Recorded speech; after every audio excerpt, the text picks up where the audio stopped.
मेरे प्रिय मित्रों, मेरे माता भगवती के साधकों, आप सभी को वंदन और अभिनंदन करते हैं। जैसा कि दीपावली के शुभ अवसर पर प्रथम पूज्य गणपति भगवान का ये अथर्व शीर्ष आप लोगों के सामने ये प्रेषित करने जा रहे हैं और ये बहुत ही प्रभावशाली है। और इसी के साथ कनकधारा स्तोत्र का भी पाठ आप लोगों तक प्रेषित कर रहे हैं। और ये जैसा कि आदि गुरु शंकराचार्य जी ने एक गरीब ब्राह्मण के ऊपर प्रसन्न होकर के उसके मात्र आंवले के दान करने से उन्होंने स्वर्ण के आंवलों की वर्षा करवाई थी, तो वही मंत्र है, वही पाठ है जो कनकधारा स्तोत्र के रूप में है। तो इस दीपावली के अवसर पर आप सभी लोगों के पास वो प्रेषित करने जा रहे हैं। अक्सर सभी लोग इस विषय को जानते होंगे और आज बहुत दिनों से, कई वर्षों से हम माता की अर्चना में, अष्टभुजी की साधना में तल्लीन हैं, जुटे हुए हैं और उनकी कृपा दृष्टि विद्यमान है। यह कहना उचित नहीं है, लेकिन ये अगर धर्म की जागृति के लिए अगर कुछ किया जाता है तो पूर्ण क्षीण भी हो जाता है। अगर साधना की शक्ति का लोप भी होता है, लेकिन फिर भी अगर मार्ग को, अगर अध्यात्म के क्षेत्र में किसी को लाने का प्रयास किया जाता है तो वो कोई गलत नहीं होता है। तो ये जैसा कि अध्यात्म के मार्ग पर चलने का एक सुगम तरीका है, धीरे धीरे उत्तरोत्तर आदमी प्राथमिक क्लास में, उसके बाद में धीरे धीरे मिडिल में, धीरे धीरे वो फिर माध्यमिक में पहुंच जाता है, फिर वो ग्रेजुएट हो जाता है, पोस्ट ग्रेजुएट हो जाता है और वो इस तरीके से वो कोई डॉक्टरेट डिग्री भी प्राप्त कर लेता है। ऐसे ही ये अध्यात्म का क्षेत्र है। यम, नियम, संयम, आसन, प्राणायाम, प्रत्याहार, ध्यान, धारणा, समाधि, जो मनुष्यों के द्वारा 8 आयाम बनाया गया, तो संभव है इसी साधना मार्ग से ही वो संभव है।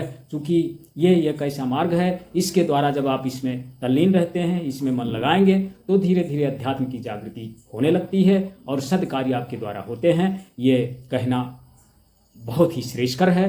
तो अब चलिए हम अपने मूल बिंदु पर चलते हैं। गणपति अथर्व शीर्ष का पाठ आप लोगों तक प्रेषित करने जा रहे हैं और पहले आप आचमन करेंगे।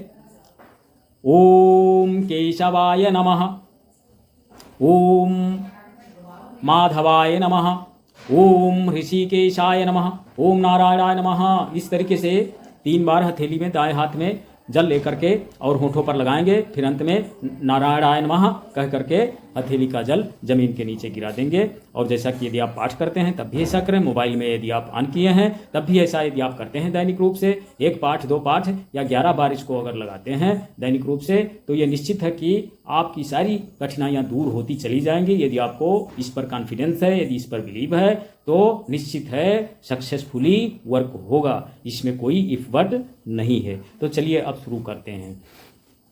श्री गणपति अथर्व शीर्षम। ओम भद्रम कर्णेभिरिति शांति। हरि ओम नमस्ते गणपतये। त्वमेव प्रत्यक्षं तत्त्वमसि। त्वमेव केवलं कर्तासि, त्वमेव केवलं धर्तासि, त्वमेव केवलं हर्तासि, त्वमेव सर्वं खल्विदं ब्रह्मासि। त्वं साक्षादात्मासि नित्यं ऋतं वच्मि सत्यं वच्मि। अव त्वं माम अवो वक्तारम् अव श्रोतारम् अव दातारम् अव धातारम् अवानुचानमवशिष्यम् अव पश्चातातयो पुरस्तात् औ चोत्रातात औ दक्षिणातात औ चोर्ध्वातात वाध्रातात सर्वतो मां पाहि पाहि समन्तात्। त्वं वाग्मयस्त्वं चिन्मयः त्वमानन्दमयस्त्वं ब्रह्ममयः त्वं सच्चिदानन्दाद्वितीयो असि। त्वं प्रत्यक्षं ब्रह्मासि, त्वं ज्ञानमयो विज्ञानमयो असि। सर्वं जगदिदं त्वत्तो जायते, सर्वं जगदिदं त्वत्तिष्ठति, सर्वं जगदिदं त्वयि लयमेष्यति, सर्वं जगदिदं त्वयि प्रत्येति। त्वं भूमिरापो अनलो अनिलो नभः। त्वं चत्वारि वाक्पदानि। त्वं गुणत्रयातीतः, त्वं कालत्रयातीतः, त्वं देहत्रयातीतः, त्वं मूलाधारे स्थितो असि नित्यं। त्वं शक्तित्रयात्मकः, त्वां योगिनो ध्यायन्ति नित्यं। त्वं ब्रह्मा त्वं विष्णुस्त्वं रुद्रस्त्वं इन्द्रस्त्वं अग्निस्त्वं वायुस्त्वं सूर्यस्त्वं चन्द्रमास्त्वं ब्रह्म भूर्भुवः सुवरोम गणादिपूर्वमुच्चारं व्रणादि तदन्तरम् अनुस्वारः परतरः अर्धेन्दुलसितं तारेणरुद्धं एतत्तौ मनुस्वरूपं गकारः पूर्वरूपम् अकारो मध्यम रूपम अनुस्वारशान्ते रूपम बिन्दुरुदत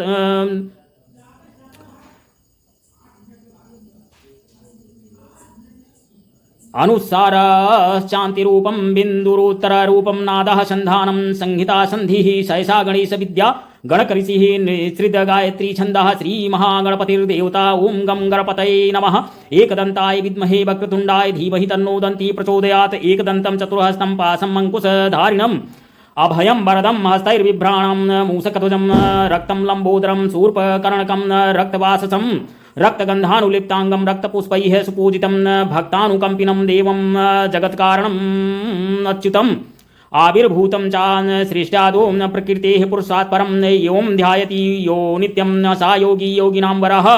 नमो व्रातपतये नमो गणपतये नमः।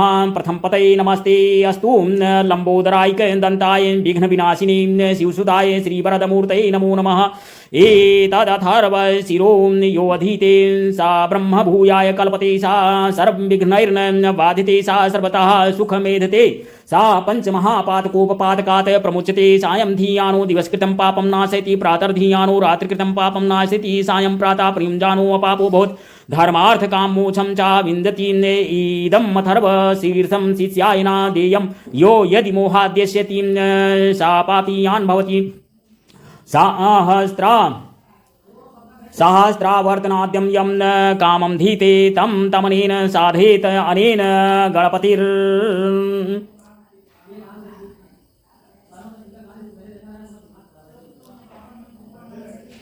अनेन गणपतिं भीषिञ्चति सा वाग्मी भवति।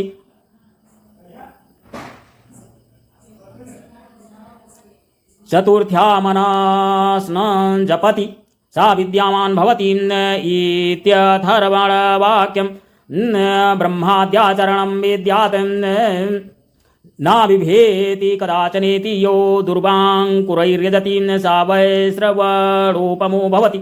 यो लाजैर्यजति सा यशोवान् भवति सा मेधावान् भवति। यो मोदकसहस्रेण यजति सा वाञ्छितफलमाप्नोति।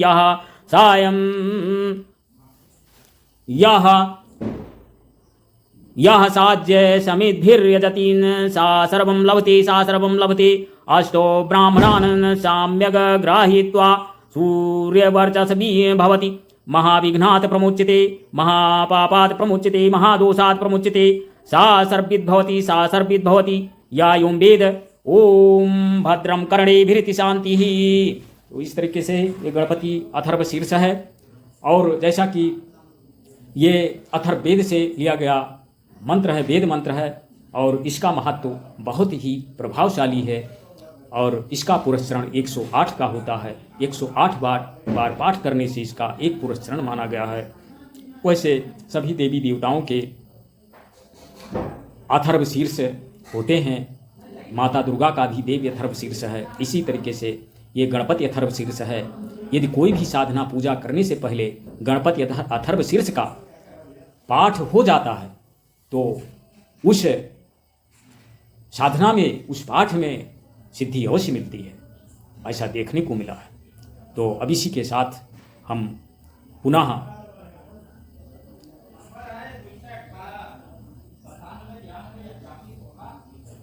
कनकधारा स्तोत्र के पाठ पर चल रहे हैं और उसका श्रवण करें। यदि आप पाठ कर सकें तो बहुत अच्छी बात है। अगर नहीं कर पाते हैं कोई दिक्कत नहीं होती है, आप श्रवण करें। लेकिन श्रवण किस तरीके से करेंगे? जैसे पूजा पाठ करने बैठा जाता है, साधना के लिए बैठा जाता है, वैसे उस मुद्रा में आप बैठें, धूप दीप जला करके ध्यान करें, चित्र लगाएं गणेश जी का, लक्ष्मी जी का। केवल आज दीपावली तक ही इसका प्रभाव नहीं है, इसका प्रभाव हमेशा के लिए है। तो इसका जो है इस तरीके से पाठ श्रवण करें और धूप दीप जलाएं, निश्चित है कामना की सिद्धि होगी।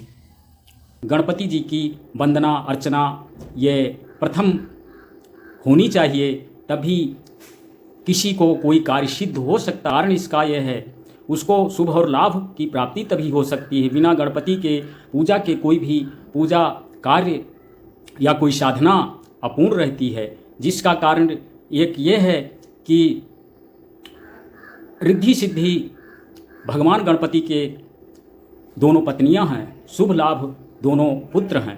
तो इसका ये भी एक प्रमुख कारण होता है कि सिद्धि तभी प्राप्त होगी साधना की, जब गणपति का प्रथम